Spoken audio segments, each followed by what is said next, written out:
శ్రీ గంగమ్మ తల్లి ఆలయంలో కార్తీక మాసం చివరి రోజు సందర్భంగా కోటి దీపోత్సవం అంగరంగ వైభవంగా జరిగింది. ఈ కోటి దీపోత్సవ కార్యక్రమంలో మహిళలు అధిక సంఖ్యలో పాల్గొని గంగమ్మ తల్లిని పూజలు నిర్వహించి అనంతరం పూజారుల వేద మంత్రాల నడుమ శివలింగాకార రూపంలో ఉన్న స్వామివారిని దీపాలు వెలిగించి తరించిపోయారు. ఓం నమ శివాయ అంటూ నినాదాలతో అమ్మవారి దేవాలయ ప్రాంగణం మారుమోగింది. ఈ కోటి దీపోత్సవ కార్యక్రమం గంగమ్మ తల్లి ఆలయ అధ్యక్షులు కొక్కెర కొండలు దంపతులు ఆధ్వర్యంలో నిర్వహించారు.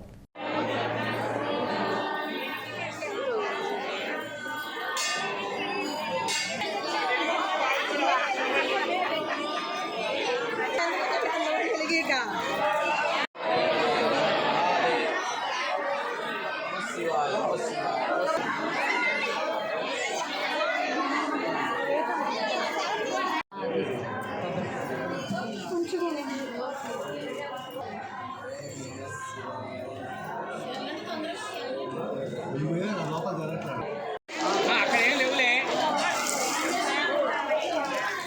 అయినా నిలబడి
ఏదో ఆయనకి